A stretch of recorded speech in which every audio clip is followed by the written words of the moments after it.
Hello mga lods, welcome back sa ating munting channel. So meron akong share sa inyo. Paulit-ulit lang tayo mga amplifier. So ito yung malakas sa atin sa area. So meron tayong Lixing dito. Na anong model nito? Walang model to. Walang model. So walang model.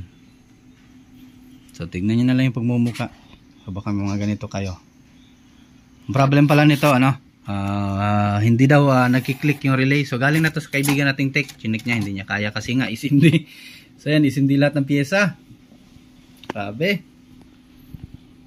Diyan pati sa relay isindi. So ayaw daw mag-click, kaya ayun, sumakit yung ulo niya. Di niya alam kung ano yung papalit niya dyan sa mga parts na yan.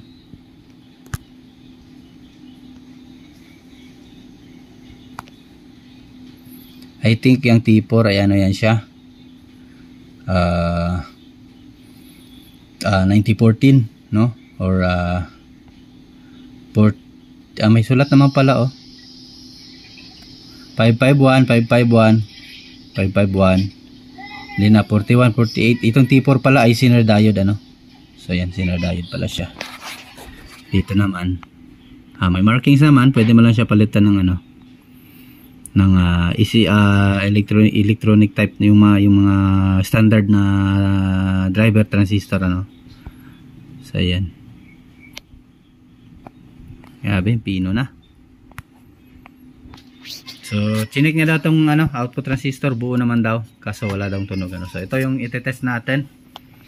Kung check natin kung direkta tayo dito, kung may tunog, it means yung sa relay section ng problem, or DC out, no, i-check natin. Problema yung tester ko, nawala. Wala na tayong digital, wala tayong pan-test ng voltage. Di ko alam kung saan ko nailapag or nalimutan ko sa home service. Di ko na matandaan mga lods, ano. So ito, continue lang tayo at ayan, bago natin ito simulan mga lods, inanyayahan kita pa subscribe sa aking munting channel, sa aking maliit na bahay. At kung gusto mo bumalik naman po, kung ito'y bet mo din yung natin, or trip mo yung mga content natin sa pag-share ng mga repair, ay maaari mo pong pindutin yung notification bell at ilagay sa all para ma-update kita if ever meron ako mga bagong upload. So ayan, so ito, update tayo. So ito na yung natin. So hinanap ko yung old na ko, nasira to, yung ayos ko ulit. Sinuwala yung lagi kong tester. So dito sa isang channel mga lods, yun dito, kasi ito at saka ito isang channel yan siya, din yung isa ng transistor, kaya pares yan sila dito sa isa din. So ayan, testan natin sa emitter, sa output ng ating final transistor. Oops, mamaya na yung Shopee na yan. So dito walang DC out. Kabila, hindi ko pala nilagay yung sorry, yung ating ground. Tester na lang ng tester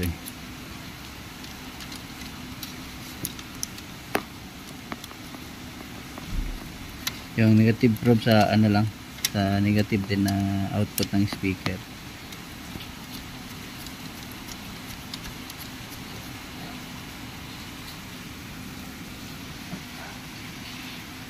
So dito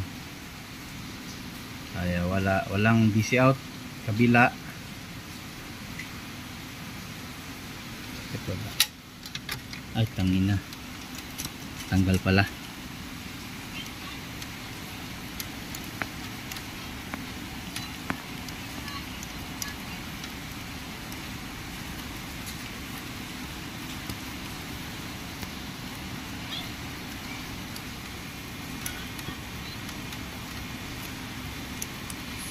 Ayun,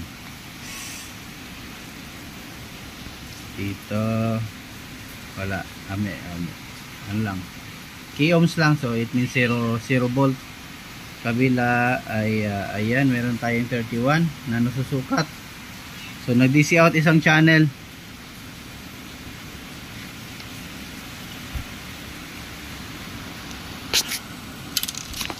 Grabe yung final driver mga lods, yung ating C2383 at A1013. So ayan, ang liit na, no.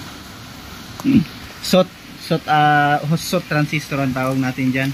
Meron ayan TO, ano ba yung tawag yung TO203 o TO208 ba yan? So ayan. So kapag ka i-ano nyo po yan sa speaker, etong sa ano, lagyan natin ng sounds.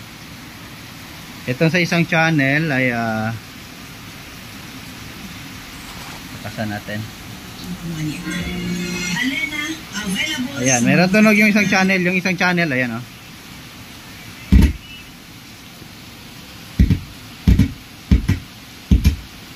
So, nag-i-spark. So ito, tanggalin natin yung board, check natin. So may ano to, may sirang or namatay na resistor. Ito mga lods, meron tayong natetest dito na ano. So nagtetester tayo ng ating resistor ano. So yung mga ganito na tester, ayan, nakaka-test po yan ng resistor sa board. So itong 103 yung ayan 103 10K.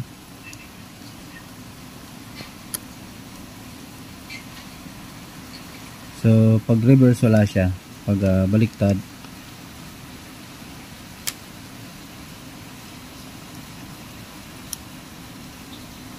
so meron siya nare-read na ano na 32.6K. Yan. So dito naman sa kabila, itong 103 na kabilang channel,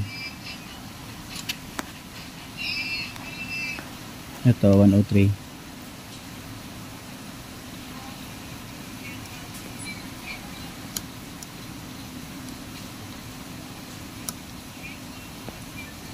Ayan, meron tayong retest na 9.9K. So it means equivalent to 10K, no? Run off na lang. So 10K. So yung sa kabilang 10K ay mataas yung reading ano. Baka dead na yung ano na to. Kahit i-reverse naman natin, no. Ayan, meron tayong nare-read na 10K. So ayan, i-reverse natin yung tester natin. So dito sa kabilang 10K,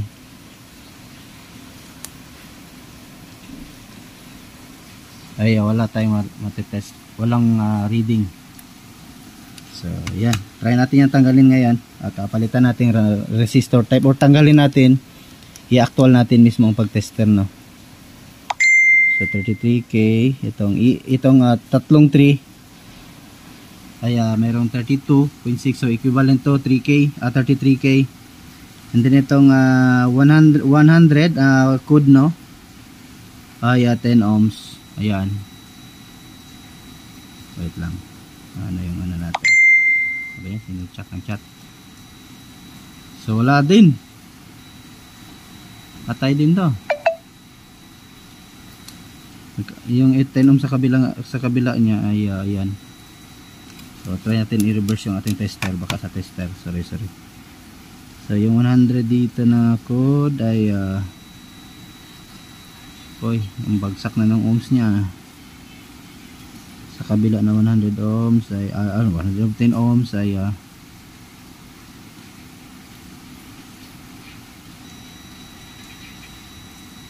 bumababa. So ito, may resistor lang to. Sa tingin ko buo lang ang mga nito transistor. Nasa resistor lang may patay ano, kaya hindi nakapag invert or nakapag function ng maayos yung kanyang mga driver. So tanggalin ko muna. Ito mga lods, update tayo. So ayan, nirecondition natin yung isang channel kasi hindi ko mahanap yung problem. Kasi pag nung tinanggal ko na lahat ng resistor ay may reading naman ano. Pero kapag ka nasa board siya, pati yung mga yung mga 2.551 ay hindi lumalabas yung ating 10K. So ibang value yung nare-read niya, no. So ito sample natin. So ito yung kanina, yung kanina, no, na 10K na hindi lumalabas yung value kapag ka tinetester natin on board. So ngayon meron na siyang 10K. So 9.94K. So 10K. Then yung 10K naman sa kabila, hanapin natin. Yung 10K niya, ito. Itong 103 na code ano. Ayan. So ayan. So meron.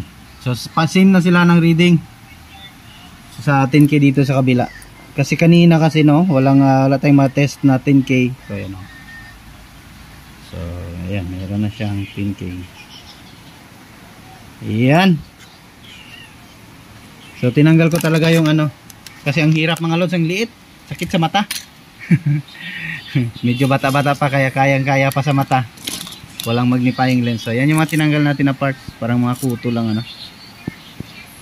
So te-testing natin to. So nandito pala yung ibang parts sa loob ng ano, pinakamaliit niya na heatsink. Ang cute eh.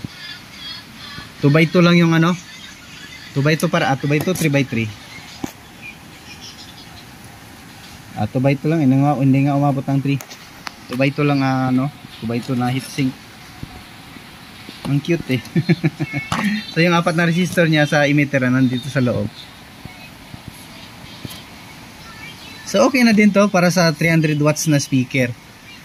Kahit pa paano, nakakahataw na to ng 300 watts na. Yung mga generic pa rin ano, yung sa mga 12 inches. So yan yung forma niya. So para naman sa pinout ng ating 255 tsaka ano, so download lang kayo ng picture, ipag-compare nyo lang yung kung saan yung base, emitter at collector. So ayan. Sa ano kasi mga loads at ito, turo ko sa inyo. Sa mga ganitong ano kasi, sa mga ganitong mga SOT transistor, ito dito yung base niya mga loads. Ito kunyari ito, nasa taas yung isa no, yung single line niya, yan. Ito yung ano, ito yung base. Ayan, ito yung base. And then ito yung emitter, ito emitter to, and then collector sa likod. Yung pinaka metal niya no, yun yung collector. So ayan. Base, collector, emitter. So ginawa din siyang ano, parang output transistor na yung pormahan sa kanyang paa. Pero pagdating naman dito sa malalaking ano, yung mga ganitong klaseng ano, transistor ay sa gitna yung ano, sa gitna yung base, and then collector, and then emitter. So yan, itong last talaga, ito yung collector. Itong first pin is emitter, and then gitna base, and then collector. So ganyan lang mga lods. So ayan, testing natin to kung may DC out pa rin ba ito.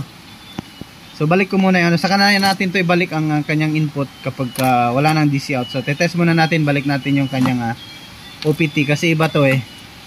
Or ilagay lang muna natin ano. So kasi iba to kapag walang ano, pagka walang output, meron na may na-encounter akong hindi ko nilagyan ng output na ano, nasunog yung resistor. So ayan.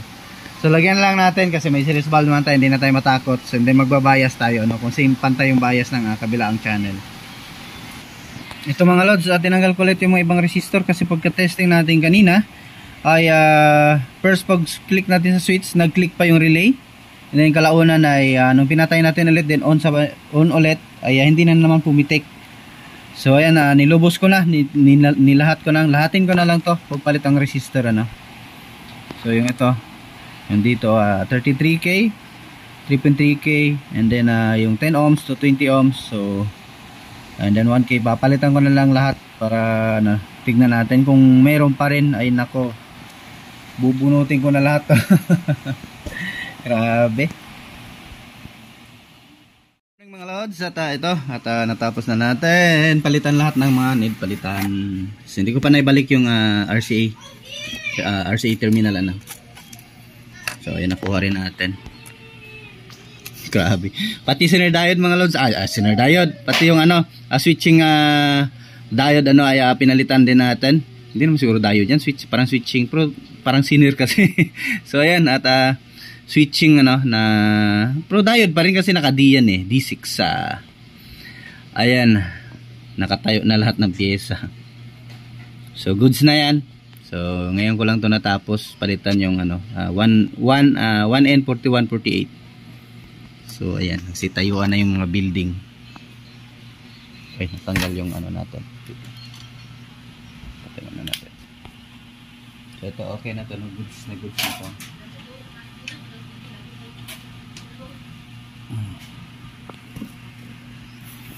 Ito power natin. So nag-click na yung relay. FM muna natin.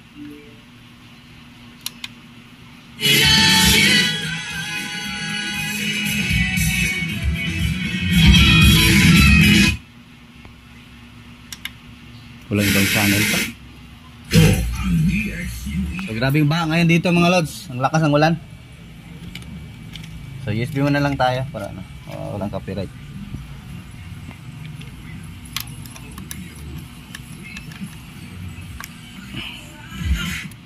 Ayun na.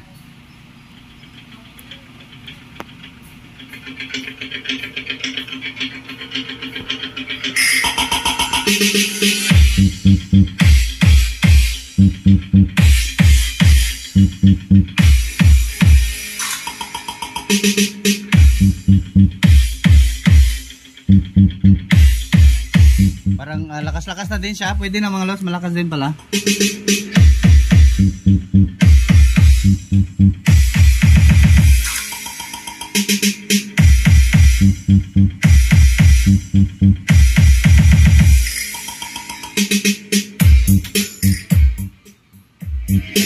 So yan oh. Okay, goods na to. Lahat ng channel ano. Kasi yung una kasi nag-i-spark eh.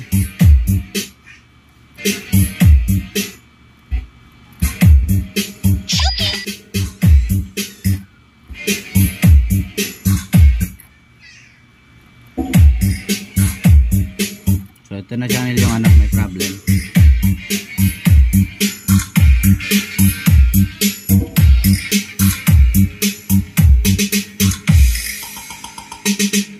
So balik ko na yung ano, RCA terminal natin para makapag-test na tayo ng maayos.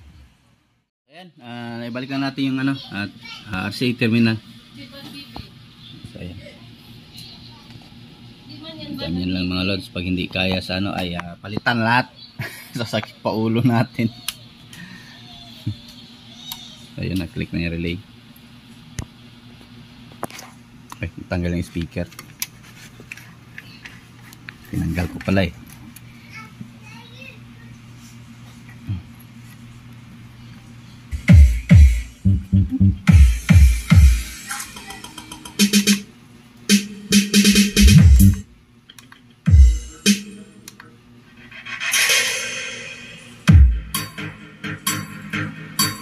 So yan, baka nagustuhan yung video natin, huwag kalimutang i-like mga lods.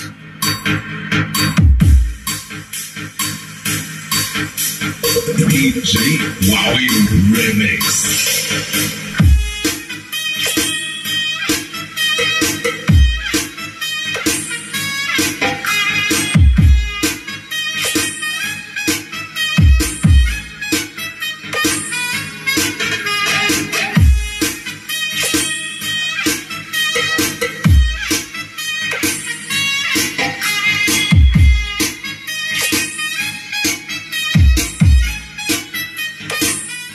Natin para may copyright ata yan kanta. Ito wala.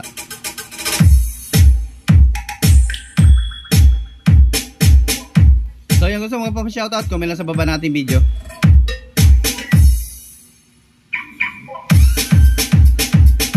DJ Wowie Remix.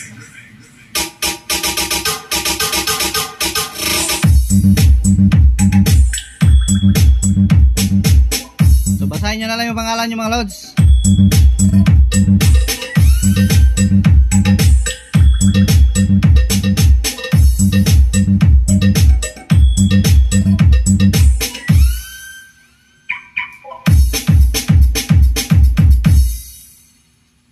So hanggang dito lang yung video natin siguro. Okay na to. So lumabas yung tatlong tester natin. Meron kasing hindi kaya nito. Hindi rin kaya nito, na kaya nito. So, meron naman hindi kaya nito, na kaya nito. So, ayan. Lumabas yung mga tester. Ito kasi kaya mag-tester ng mga value ng resistor. Ito naman wala siya. Ito, pwede, maganda to gamitin pang bias. Kasi nga, ito, hindi siya automatic. Manual, ano. Ito kasi automatic. So ito, maganda to siya gamitin. Pwede ka mag-test dito ng resistor at saka capacitor. Ito naman, pang leak test, ano? Kasi dito mahihirapan, yung iba kasi magaling na sa digital, hindi ako masyado pa magaling. Dito ako magaling sa multi-tester. At saka ito din, may mga nagagawa din to na hindi nagagawa ng dalawang to. Yung mag-tester ka ng ilaw, ng mga LED na mga lights, ano, so kayang-kaya nito. So kaya ayan, tatlo sila, automatic, manual at saka multi-tester. So yan yung kaagapay ko sa araw-araw. So ayan, done na tayo mga lods. Yan, maraming thank you sa ating sa aking mga suki dyan at sa ating mga bagong subscriber. Thank you no, sa walang sawang pagsuporta. At yung mga nagbabalak dyan, baka naman pindutin na yung ating red bell button, ano? So ilagay sa all para makabalik ka kaagad. So yan, thanks for watching mga lods. Diyos mabalos, bye bye. Powered by Arte TV.